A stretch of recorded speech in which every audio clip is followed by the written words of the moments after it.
Thank you, Gustin, and Victor, thank you for the opportunity to introduce Dr. Jerry White. Before I do that, I'd like to welcome those who were not there yesterday to this national training program for Navigators Kenya. Many of you may not know who the Navigators are. We are a Christian organization that is committed to knowing Christ and to making him known. And we are all loving Jesus, making him known. And the other thing that we want you to know is that we are committed to see the gospel advance.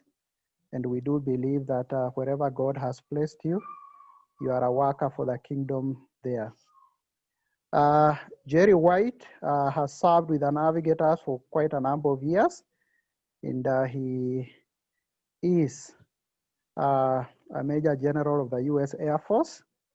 He served as the International President of the Navigators, and now he's International President Emeritus, served as the Chair of the U.S. Board of Navigators.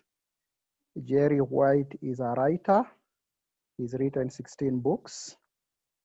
Jerry and his wife Mary have 4 children and 11 grandchildren.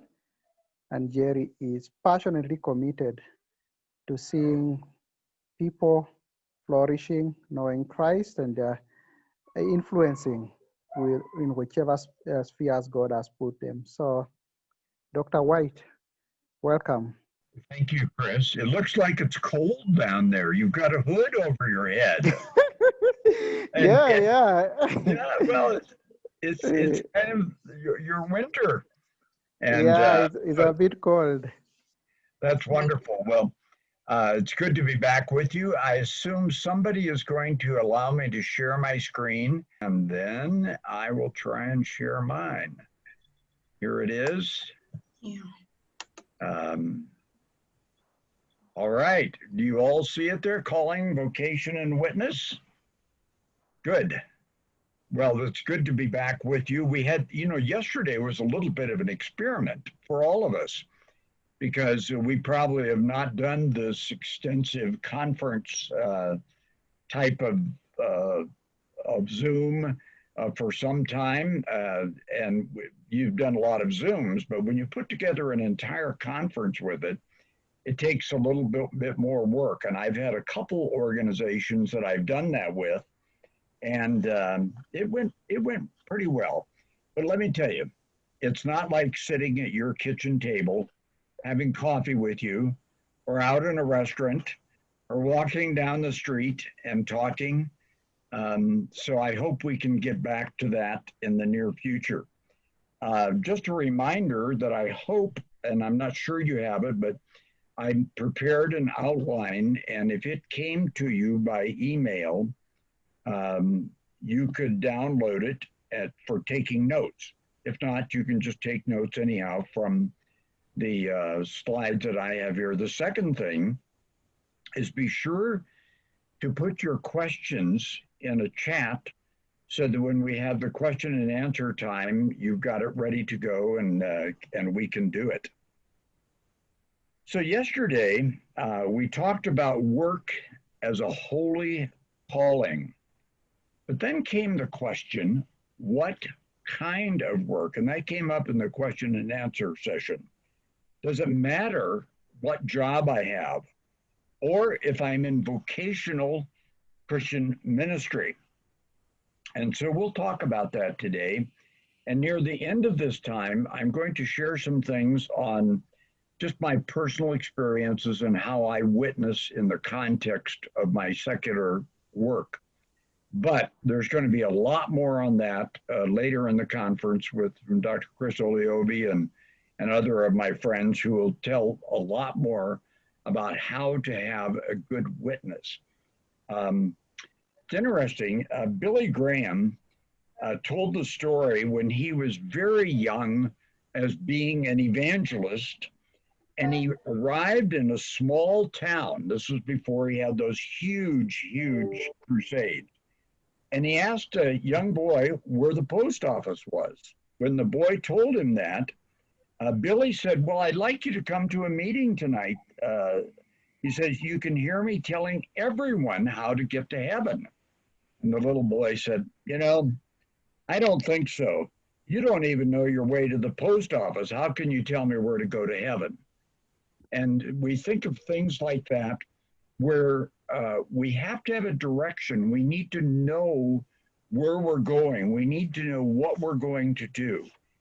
And so I want to focus today on our personal calling from God.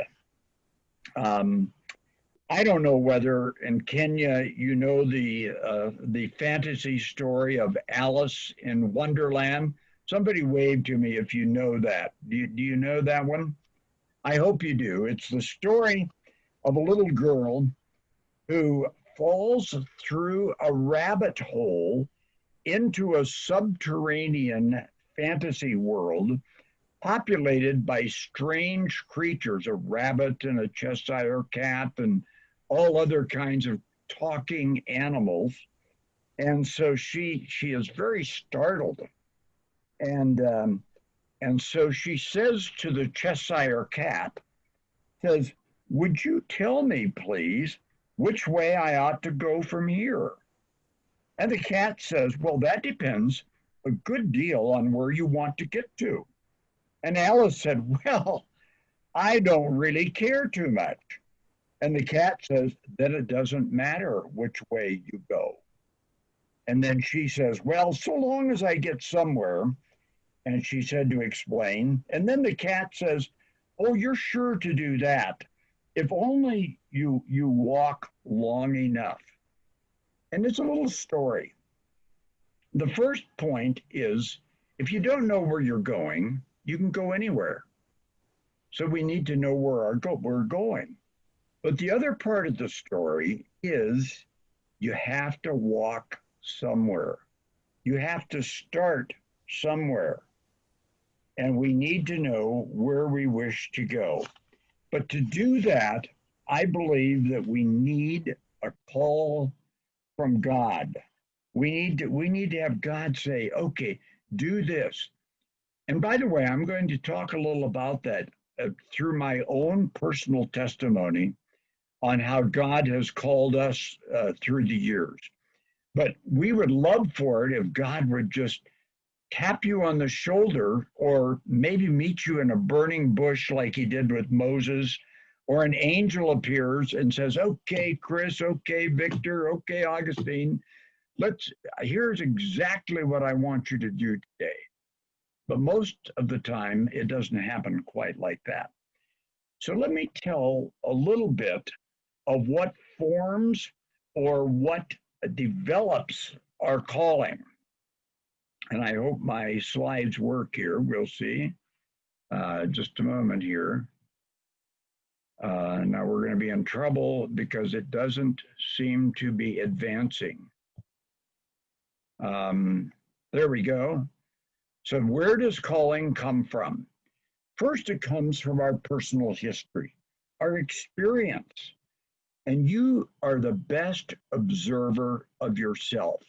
When you look back at the last 10 years of your life, and someone says to you, "Well, tell me about the last few years of your life," and you begin describing what you did, what you experienced, how God spoke to you. So your personal history is very, very important.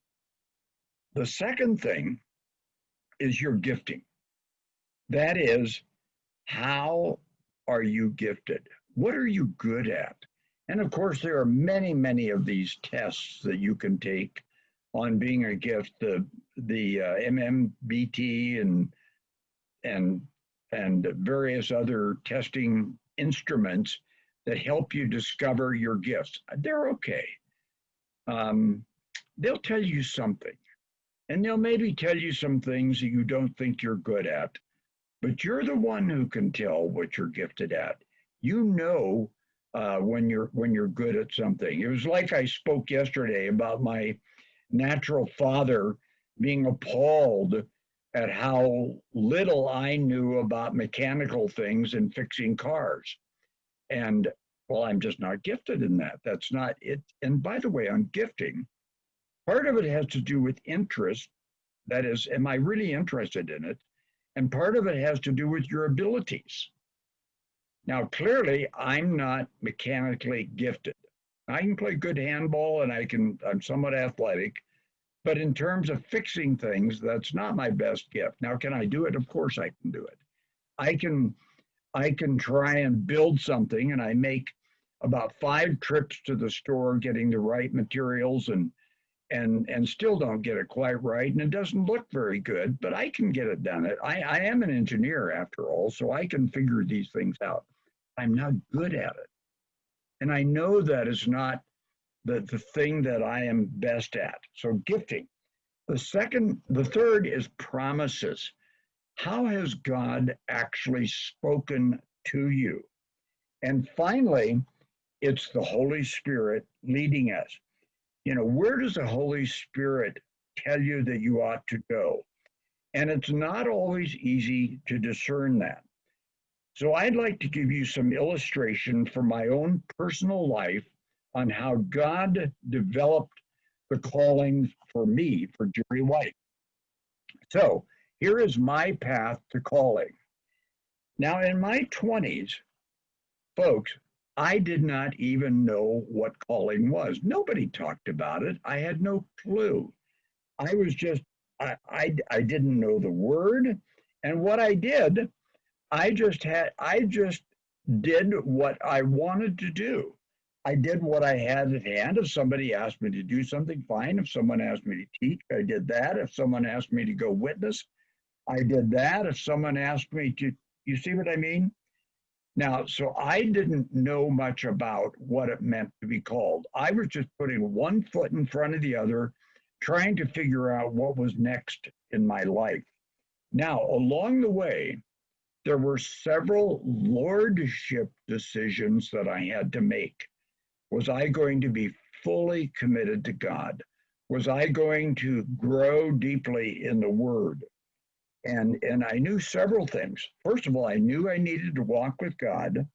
I knew I needed to share my faith, and I knew I needed to be in the Word. So in my 20s, frankly, calling was the last thing from my mind, and the key was simply to grow. So one thing I'm saying is don't worry too much about your calling early on in your life. Just grow. Go deep with God. And so then let's talk about the difference between calling versus direction.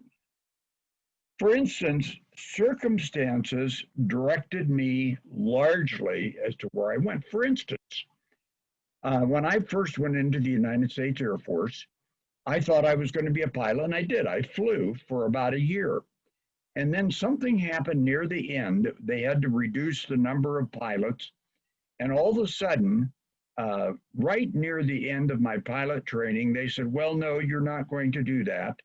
And my what I thought was going to be my career in the Air Force was suddenly destroyed in front of me. And so I told the Air Force, I said, fine, I'm an engineer, just send me anywhere you want. And then the Air Force sent me to Florida in the new American space program. And you say, did you intend to do that? I said, I had no idea. I did not even know where it was located. And I remember when we got assigned to Cape Canaveral in Florida, and the personnel officer said, well, Lieutenant, here's the job we'd like you to do. And I argued with myself, oh, that doesn't sound very interesting. And he said, listen, Lieutenant, just go out and do it, and then come back to me if you don't think it's a very good job. I mean, what kind of arrogance is that for a 23-year-old guy to be saying that to the director of personnel? So I went out, and it turned out to be the most wonderful job I could ever have had. Right in the middle of all of the American space program, working in central control, launch after launch and the excitement of an entirely new world for me. There were several things I discovered. I said, I felt very stupid. I mean, I did not know anything about radar. I did not know anything about orbits. I didn't, and I just felt like I was totally unprepared for that time. And I was very intimidated. And so I started to grow and to learn. And I did grow and I did learn. But I was there by accident. In other words, I didn't even ask to come to this job, but God put me there. So after a year of being in that job, and sometime during that first year, I was I was outside my house one weekend, and my neighbor was a Naval Academy graduate, older than I was, and I said, "Well, Fred, tell me, where do you want to go for your next job?" Because I knew he was a career man. I was not a career person. And he said, "Well, I'd like to go teach at the United States Air Force Academy." And that was when God gave me my first clear direction. So I had to say, "Well, where is that?" "Well, it's in Colorado Springs." And I thought, Colorado Springs, that's where the Navigators headquarters are located. So I said, "How do you do that?"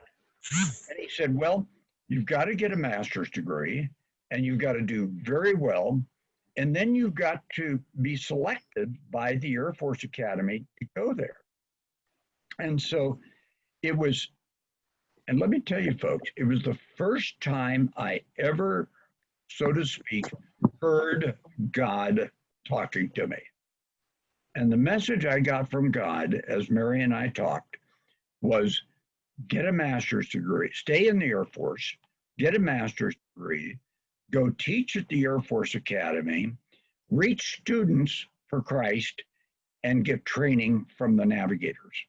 Now, that's a pretty good message.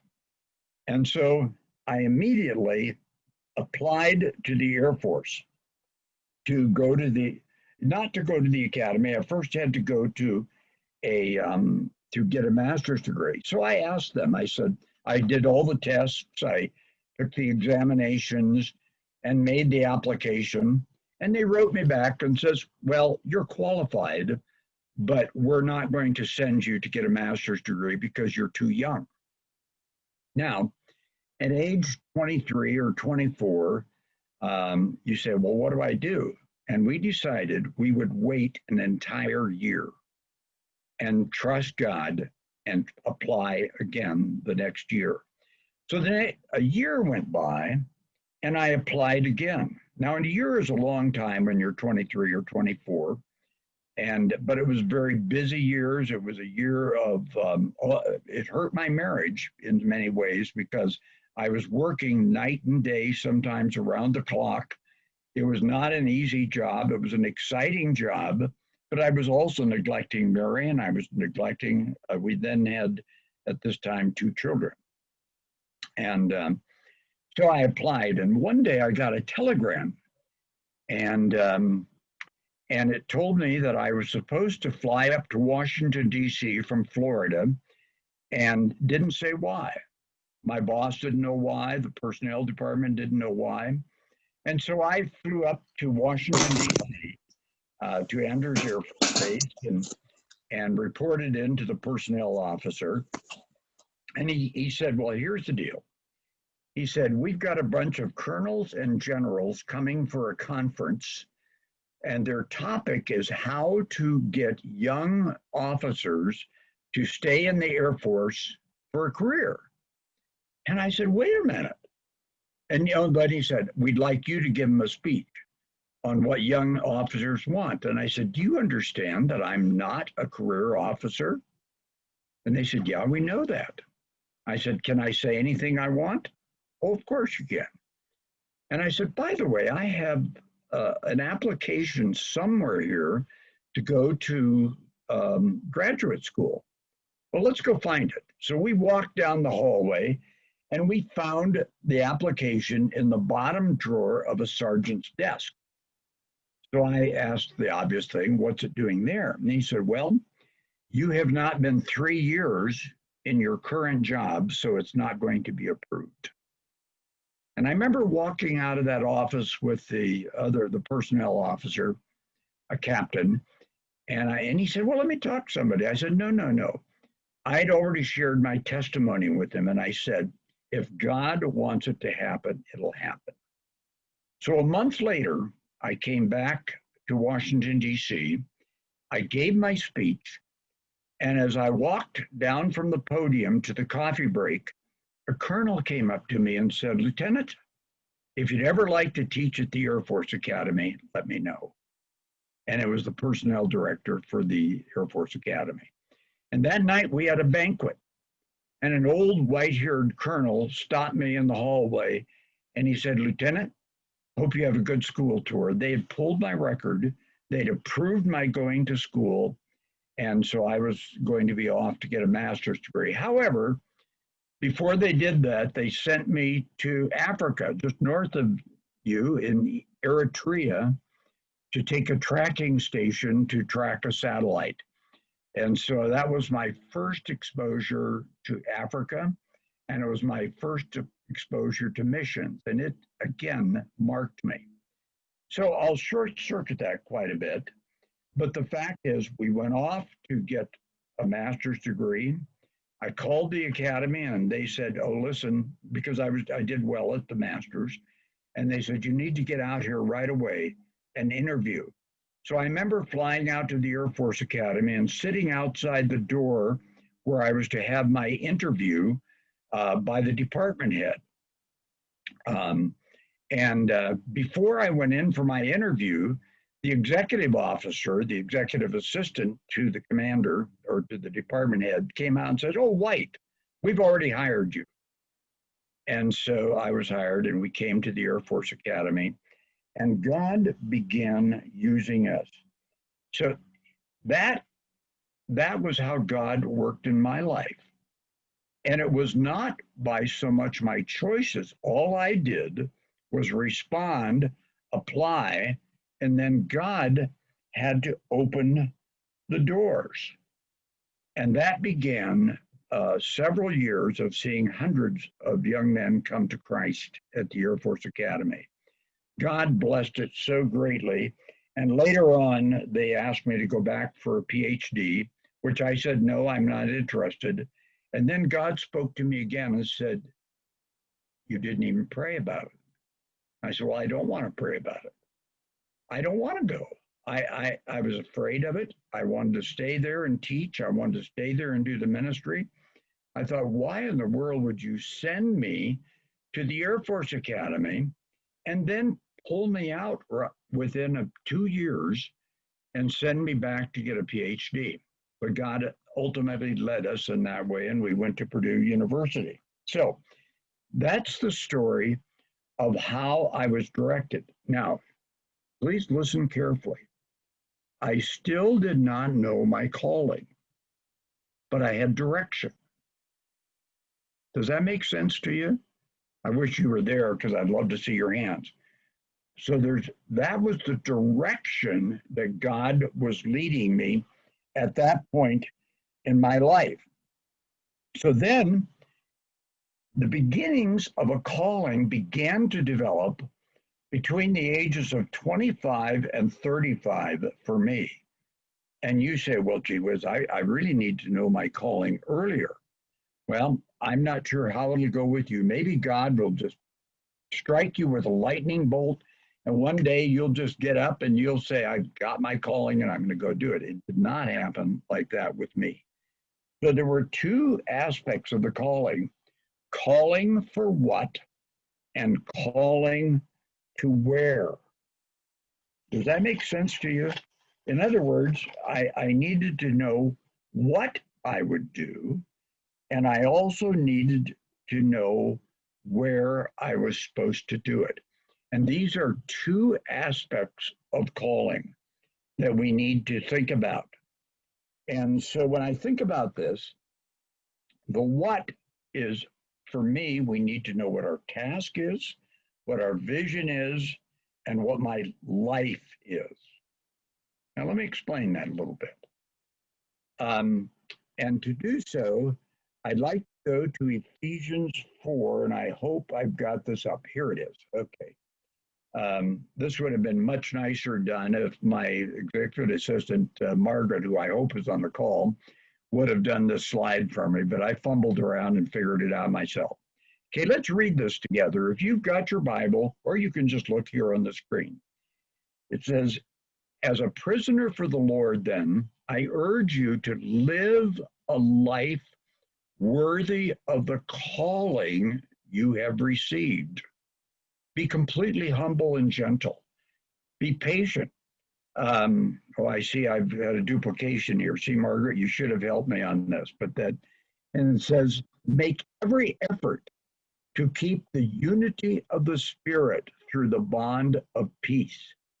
There is one body and one Spirit, just as you were called to one hope when you were called, being patient and with one another in love.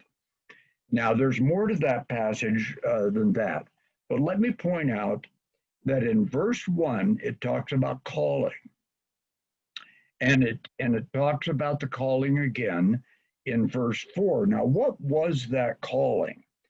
And for that, you go to the Greek word for the calling, which is kaleo. It means invitation, vocation, calling. It's a divine call to partake of the blessings of redemption. And then there's another one, metakaleo, which means to be called from one place to the other. When I did my research on this, I found that that calling in the Bible essentially meant a calling to salvation. It was not so much a calling to vocation. So our first calling is to come to Christ, to walk with Christ, and to be called by God to his redemption. So I need to be honest with the use of the word calling in the scriptures. Most of the time, this is what it means.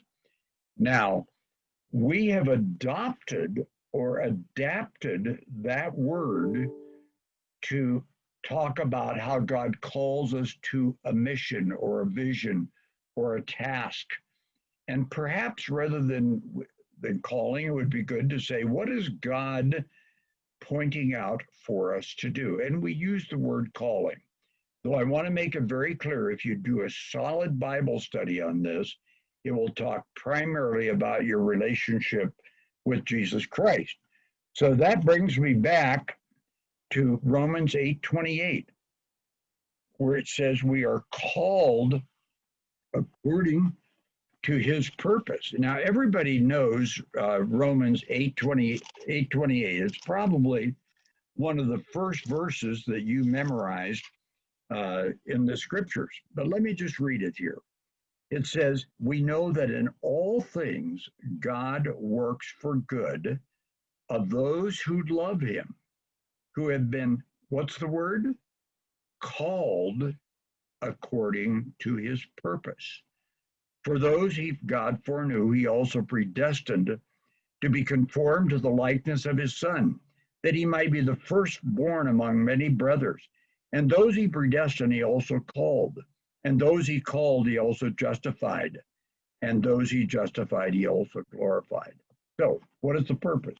The purpose of calling ultimately is coming to know Christ and then being in his plan. Because Romans 8:28 says that everything that we do is by God. It's by his direction. And so we day by day are following his what? Now see, what does it say? Called according to his purpose. So maybe you want to think about your calling as what is God's purpose for me? Now the where for me was pretty simple. It was the United States Air Force. I mean, that's where God called me. And so that's where I began to minister. And while I was with the Air Force, I was connected to the navigators. But I was a layman. Okay, so here I am, just this ordinary worker as a professor at the Air Force Academy.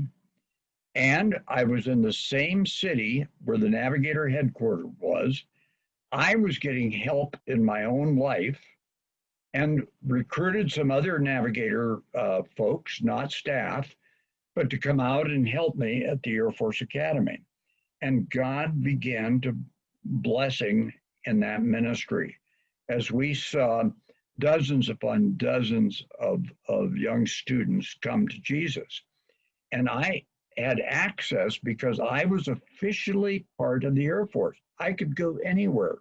Whereas if you were a civilian from the outside, they wouldn't even let you on the base. And you certainly couldn't go into the dormitories, and you certainly couldn't go into the lecture halls. But I could because I belonged there. So then the clarification began to develop for me on the what. And it started becoming obvious to me that evangelism and discipleship were what I was called to. Now, my gifting essentially was in the area of teaching and in the area later on I found of leadership. And then the second part of the calling was that I was to co-labor with the navigators. Now, I was involved with other organizations. In fact, I led another organization at the Air Force Academy at the same time that I was leading the navigators. But again, remember, I'm a layman. I'm an ordinary guy.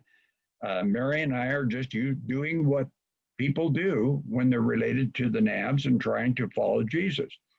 And then it began a growing vision of multiplication and of man to man, and reflecting 2 Timothy 2:2, 4 generations, Paul to Timothy, to faithful men and to others.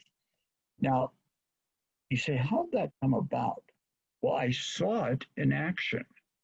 I saw that I had to help people on a personal basis. And I experienced what happens when you help someone else and they begin to grow. And then they begin doing something else. Now, when we had, dozens, 40, 50, 60, 70 people coming to Christ, Jerry White can't follow all those up. I can only work with one or two. So I said, how in the world do we manage this? We manage it by helping other people help other people. So here was what was happening to me. First of all, I was clarifying the task on my vocation. I was clarifying the where, the Air Force. And at the same time, and this is important, I was deepening my personal life. I was getting help from navigator staff. And I still remember a man by the name of Pete Carpenter meeting regularly with me. For the first year, we were at the Air Force Academy. The second year, he moved 60 miles north of us to Denver, Colorado. And so there would be times, not every week, but where I would get up at 4 o'clock in the morning. I would drive to Denver for an hour. I'd get an hour of time or so with Pete in some man-to-man where I was getting developed. Then I would drive back down to Colorado Springs in time to teach an 8 o'clock class. So I had a desire and a heart for wanting to grow. I just found so many things that I didn't know. It was just like when I was at Cape Canaveral and I just felt absolutely stupid because I just didn't know so many things. And so when you don't know something, what do? You start learning. You start asking questions. You start saying, gee, I don't know how to do that. And I need to learn to do this. So the spirit of learning is so key. So let me encourage you. If you are wrestling with your calling and what you should do, the first thing is to go deep with God and get some help in your own personal life. Now, when I was in Florida, I had nobody near me. The nearest navigator was something like 4 hours away. If I wanted to go to a conference, that's what I'd have to do. And many of you are like that. You're out teaching somewhere. You're out in a rural area. You're paying back your debt to your country for having your your education. Get personal help. That's what I did. And this really, really blessed me. And then I had to engage with my growing family. By this time, we had 3 children. I was in a very, very busy career. We were growing with a ministry to students. We were busy. And I had to realize I had to pay attention to Mary. I had to pay attention to my children. And then later on was our 4th child came along. And so God had to get my attention that I can't just have my profession and then I can have my quote little ministry. And I don't even like that word, by the way, because I am ministering all the time. But I said, I can't neglect my family. Okay, so what's my calling? Well, I better be called to raise my family and to include them, to be a good father and to be a good husband. So if you'll see on that list, yes, I was starting to clarify what I did. And by the way, I was also developing in my vocation as a professor, as an astrodynamicist, as a technical person. So I was growing in that all the time. At the same time as I was growing in how to do ministry. So you don't just grow in terms of what we call ministry, that is how to do spiritual things, but you have to grow in your job. You have to grow in your profession. You have to be developed, because if I don't, I lose my credibility. If I did not do a high quality job of teaching, then I'd be out of there. The reason they asked me to go back for a PhD is they saw that I was a good teacher. They must have, but no one ever told me. But they saw that I had some leadership ability, etc. That was totally apart from what I was doing with the cadets and with the other faculty. We had a faculty Bible study also. And by the way, in my church today, I still have people who are on the faculty with me who were students there. I'm still in touch with about 100 of the students that came to faith through that time. So I don't want to underplay this process in your early life of trying to figure out where you're going, but also deepening in your own life. So how did this come about? Let me just say, the early days, I adopted a calling. And you say, you mean it wasn't yours? Well, not really. I was around people in the navigators and they kept talking about multiplication. They kept talking about man to man. They kept talking about going deep in the word. And I started absorbing it. I said, wow. And so for the early part of my life, I adopted the calling. And then later, the calling became mine. Does that make sense to you? Okay, then I learned of other callings. There were callings to the poor. There were callings to just be a teacher and for somewhere. There were callings to the mission field. There were callings to all kinds of ministries, all of which were good. So it wasn't just the navigators. And then there came a time when you depart from the comfort of your formal groups. That is, here you are in this hothouse of ministry on a college campus, and all of a sudden you're sent out to rural Kenya or rural Nigeria or to teach or to go to a job, and there's nobody there. There's no one that can help you. And that happened to me more than once. And so all of a sudden I said, okay, now I don't have this hothouse of the group around me. So what do I actually do? How do I grow my own convictions and my own calling? And then the issue of marriage and family. Whose calling is it? Is it just mine? Or is it Mary's? Is it a calling to my family? And so I'll talk about that a little bit later. And then there's the demands of the work on my job. I can't neglect that. And some jobs that I've had, they don't get contained in a 40-hour week, but being very busy, being very engaged, having to learn more, having to get trained, I have to balance the demands of family and my work, and inside of all that, my relationships for the cause of Christ.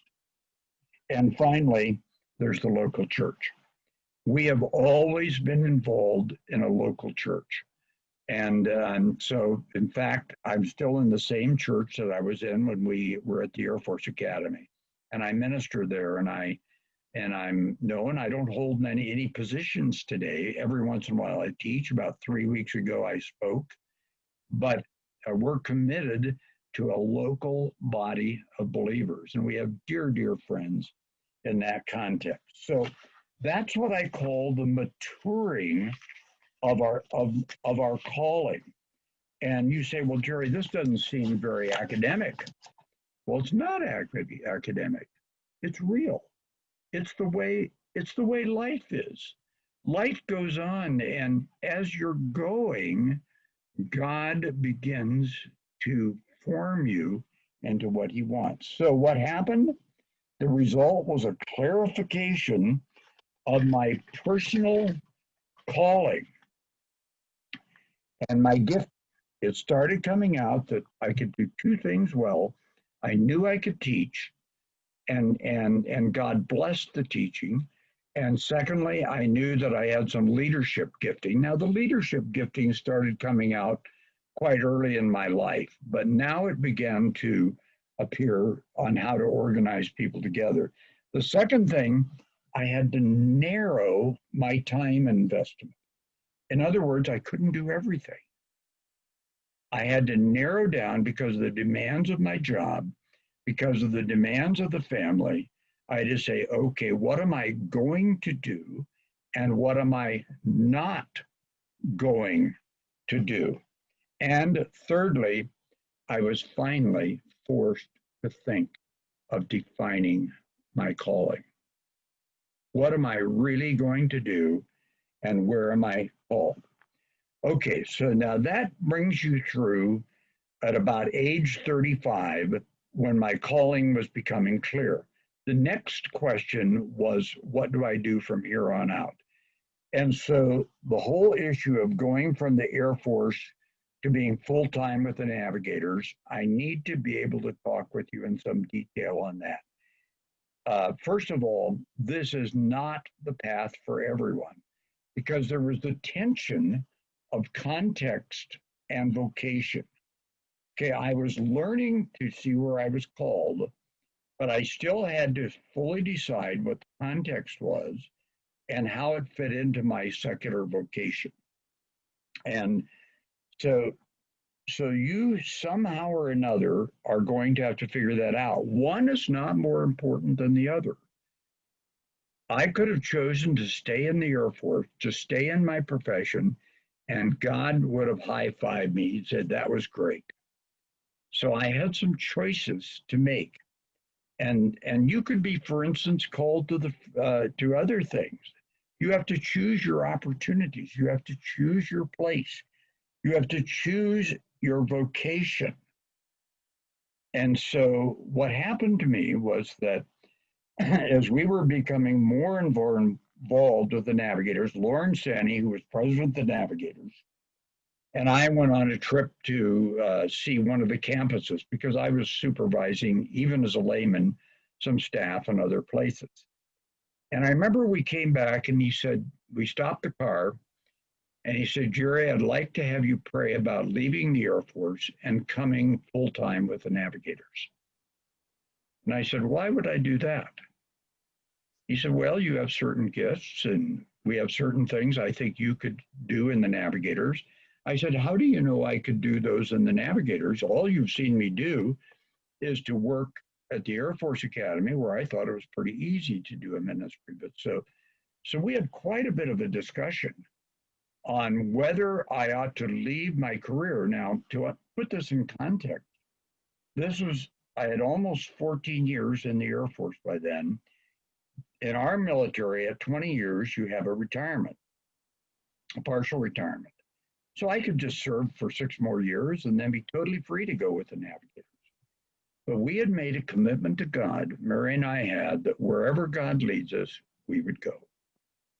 And so we began to pray about whether or not I should come full-time with the navigators and resign my commission in the Air Force.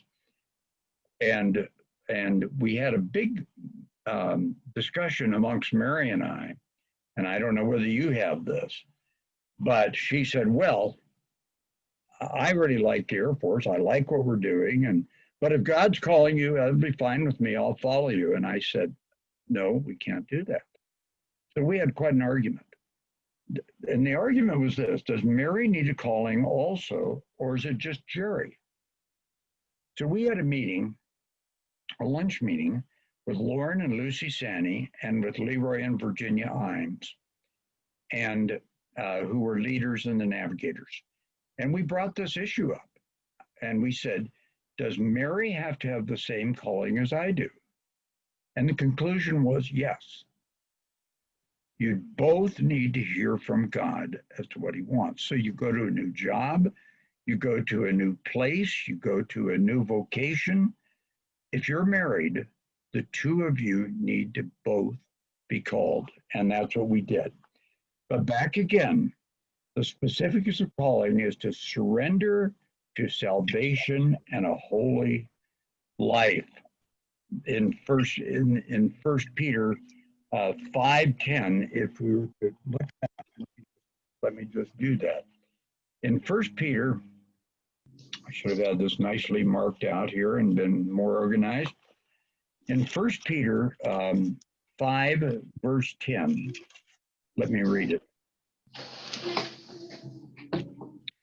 Okay, it says, each one of you should use whatever gift he has received to serve others, faithfully administering God's grace in its various forms. And then we need to surrender to the Lord. He says, if anyone speaks, he should do it as speaking the very words of God. If anyone serves, he should do it with the strength God provides, so that in all things God may be praised through Jesus Christ. To him be the glory forever and ever. Amen. Pardon me, that was 3:10. How am I getting lost here? Okay. 5:10, and says, the God of all grace, who called you to his eternal glory in Christ, after you suffered a little while, will himself restore you and make you strong, firm, and steadfast. So we need to be surrendered first to the Lord. And secondly, we need to be surrendered to living the life of Christ. This is the most important thing. I don't care where you're working. I don't care whether you're with the Navigators or with another mission organization.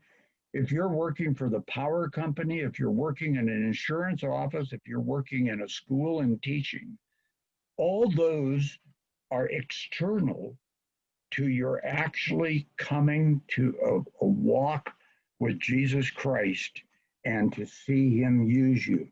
In 1 Peter 1:15, it says, but as he who called you, again, calling, is holy, so be holy in all you do. For it is written, be holy, because I am holy. So don't get caught up so much in what I'm going to do, but get caught up in walking with Jesus. And then let God lead from that. So now we have to go to the specifics of calling. And that is, we're called to a vision and mission.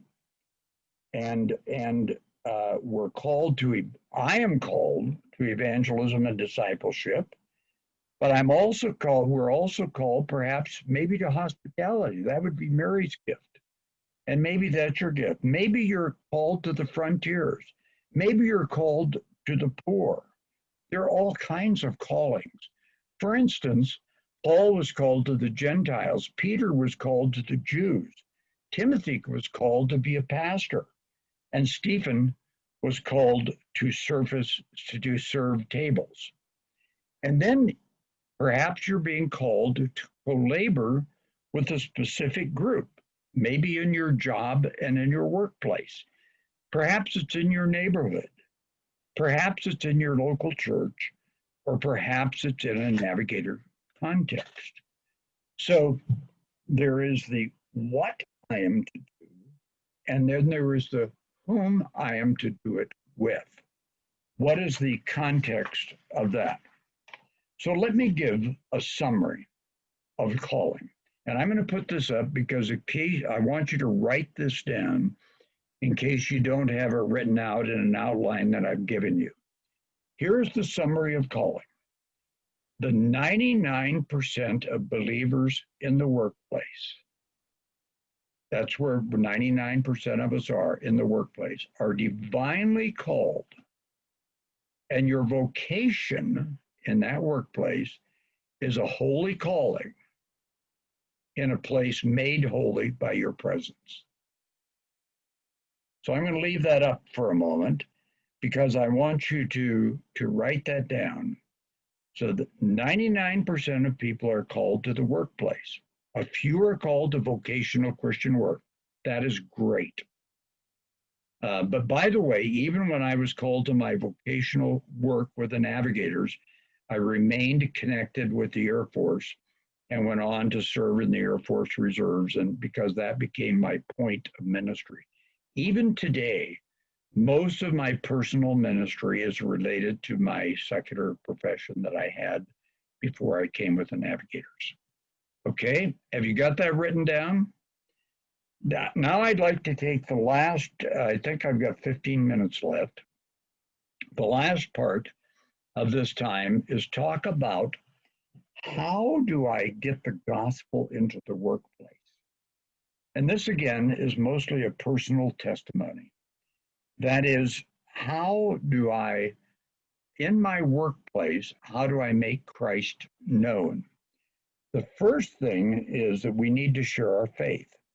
The stark reality is that people are lost. We can never forget that. We can never forget that there are people who are without Jesus and to say that they are lost and that we are placed amongst them to be able to have a witness. And so that brings us to what I call a compelling passion. This is from Colossians 4. So you can just read along with me. Masters, provide your slaves with what is right and fair, because you know that you also have a master in heaven. That's the workplace. Devote yourselves to prayer, being watchful and thankful, and pray too that God may open a door for our message so that we may proclaim the mystery of Christ, for which I am in chains. Pray that I may proclaim it clearly as I should. Be wise in the way you act toward outsiders, making the most of every opportunity. Let your conversation or your conduct be always full of grace, seasoned with salt, so that you may know how to answer everyone with what is right and favor. Because masters, now we again have a duplication here. I'm sorry, I'll stop there.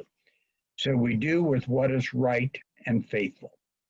And it goes on to talk about masters provide your slaves with what is right and fair, because you also have a master in heaven. And that's the beginning. We had a little repeat on that. So here it is. Our prayer is our first resort. How do I witness in the workplace? I start praying. I pray for the people I work with. I pray for my bosses. I pray for the people that work for me and the people who work with me. I pray for open doors.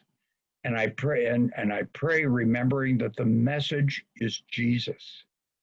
and I pray that I will keep it clear. What do I mean by keeping it clear? Many people, if you say, well, you're a Christian, well, of course I'm a Christian. And all they mean is they go to church, or they have a Christian, well, my parents were Christian, so I must be a Christian, or whatever it may be. But we need to keep the gospel very, very clear. And so that they know it's that Jesus died for our sins, he rose again and went to heaven, and that we need to personally receive Christ. So I'm doing Bible study now with a retired Navy captain who's equivalent of a colonel in the Air Force. He was a commander of a ship of 1,000 men. He's written a book on history of one of the Civil War battles that he's just been nominated for a Pulitzer Prize for. And I just met him about 7 weeks ago. We sat across from one another, and he said, I'd like to get coffee. And then we did. And he said, I have a question from Job. He says, why is it that Job was a godly man and God punished him? And so we have now, for 6 weeks, been doing a study in Job. I still don't know if he has come to faith, but he talks a little bit like it. So for the next week, this week, when I meet with him later this week, I shared part of the bridge illustration, and he is going to describe his process. We're in the last study on Job. I've just been creating it. I didn't use a study guide. And I believe he is on his way. And so this week, I think he is going to either confirm that he really knows Jesus or that he's still on the way to Jesus. Okay, why did he want to talk to me? He did it for 2 reasons. He found out I was a retired general, and he apologized for not calling me general. I said, listen, we're both retired. Don't worry about it. And the second thing, he knew that our son had been murdered. And that he said, why did God do that? Was he punishing you? And so that's what led us to Job. Here, Job was a godly man, and all these terrible things happened to him. And he wanted to discover it. And he told me the other day, he said, the reason I wanted to meet with you was because I know you're living through some things. I see it in your life. So all I'm saying is that's how it comes about. One person after another, and we pray. So, but what do I need to do? The practical outworking is that we have to have presence. Or pardon me, no, let me just say, be wise, the actions, the opportunity, the way you live. We want to be salt and light. But I've already shared that.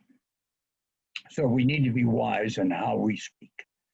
I remember one time I spoke to all 4,000 students at the Air Force Academy. And I was in uniform, and I spoke on the topic of integrity. And one of our navigator students raised his hand and said, well, sir, how does your faith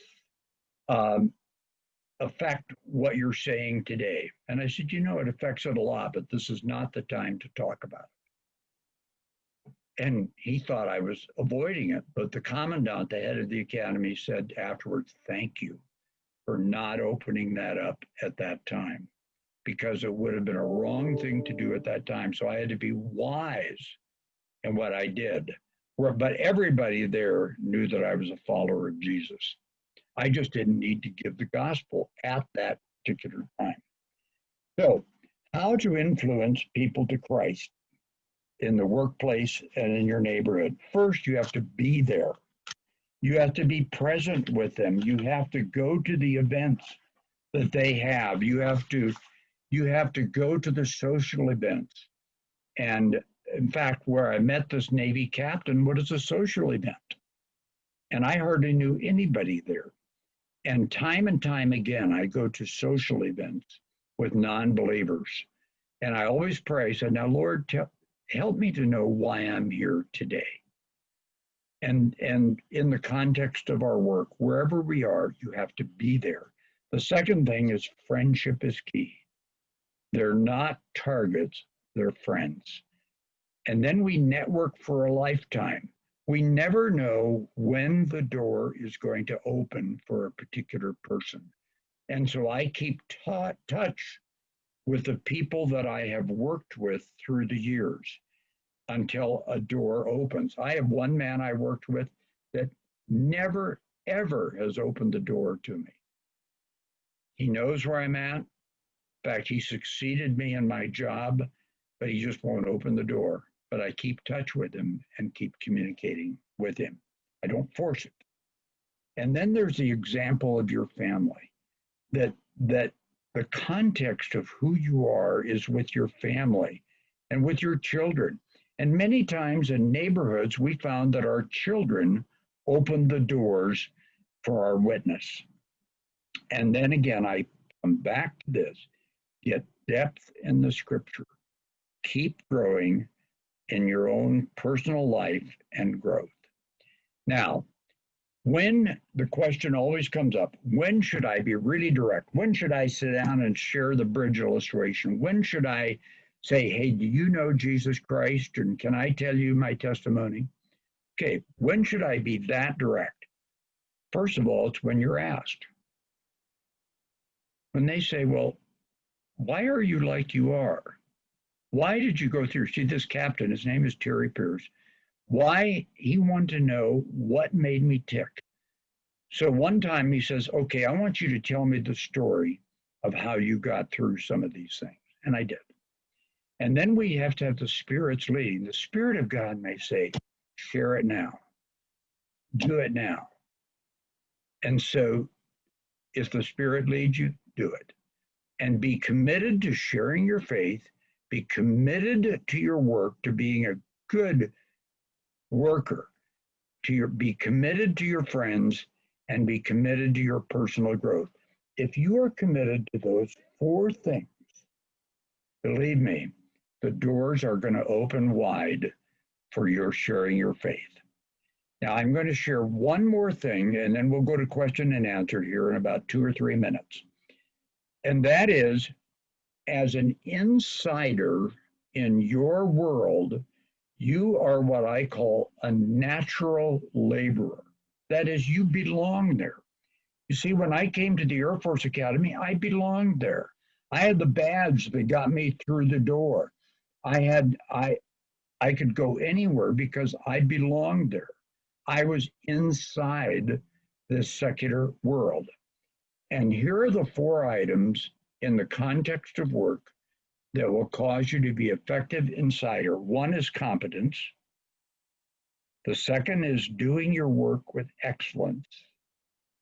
The third is faithfulness, that you are a person who can be trusted. And the fourth is your character. Now, that is a whole session on how to do that. Not everybody is omnicompetent. In other words, I told you how stupid I felt in my first job in the space world. Well, I had to grow my competence. But one thing I could do is whatever I did it to the best of my ability, tried to do it with excellence. And the third thing is I tried to be faithful. If I said I would do something, that my bosses need to know that I would actually do it. And that fourthly, I would not compromise my character and my integrity. So there you have it. This is what I wanted to share with you today on the issue of being a witness and of being called and how your calling develops. And I trust that in some way this has helped in terms of developing the idea of how you develop your calling. One of my very good friends, another general, who today is running an orphanage, by the way, and in Florida. And he said he had 4 life principles. And here they are. Take care of your physical and spiritual health. Okay, we've talked about that. Take care of your family. I've talked about that. Keep your sense of humor. Life is not all dreary. And finally, I love what he said. He says, don't ever, ever confuse yourself with someone important. Watch your ego. Blessings on you. Love being with you. And so now we go to question and answers.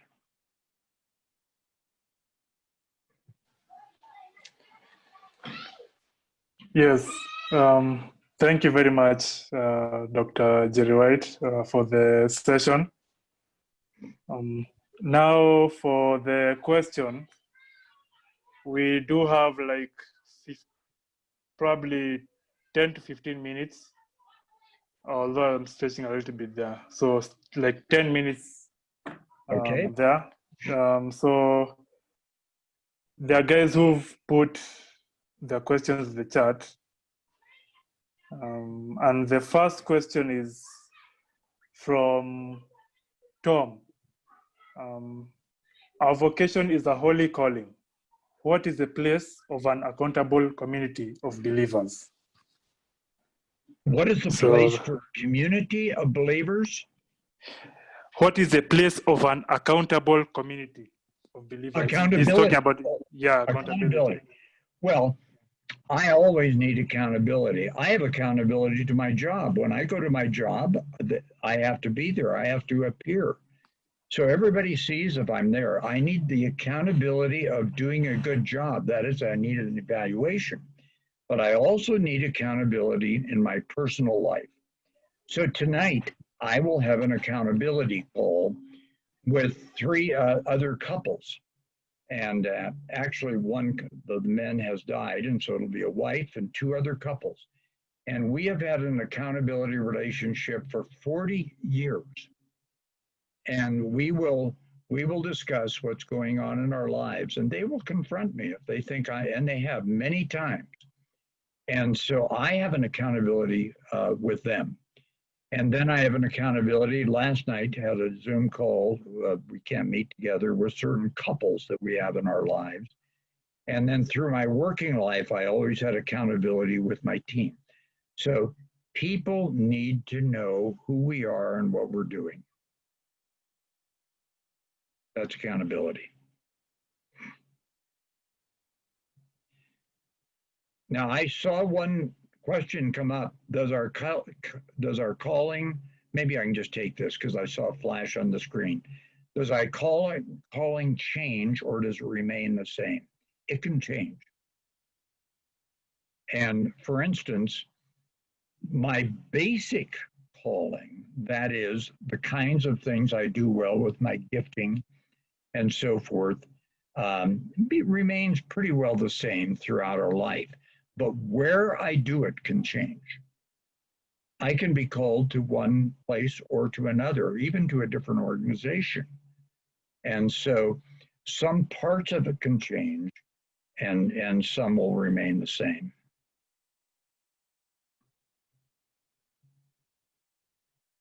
Okay, Augustine, do you want to guide me? I see some flashing up, but you just read them. And yes. Okay. Another question from Masinde Anthony.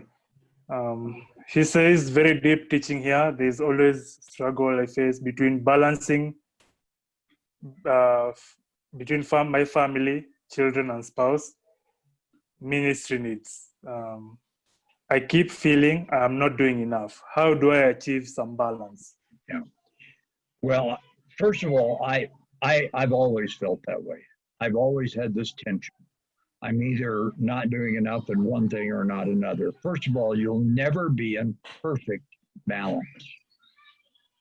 But you need to figure out how to allocate your time. And there are some things you need to say no to. And you have to think what comes first. And there's no question that my family comes first, and that I need to put them first. Now, that doesn't mean that with every little thing that comes up, well, I've got to play with the children tonight, I can't meet with you. No, we balance this out. Our children have always seen that we've had people in our home and people that we're related to, and they knew them, and they loved them. But I especially need to pay attention to Mary, that I do not neglect her, and for us to talk about and we still do this to this very day. What is our pace of life? And what do we say yes to and what we say no to? So let me just say it's a constant struggle, but the fact that you're struggling with it is good. And you will have to regularly make decisions. The decisions for this week won't take care of the decisions for next week necessarily, but keep working at it.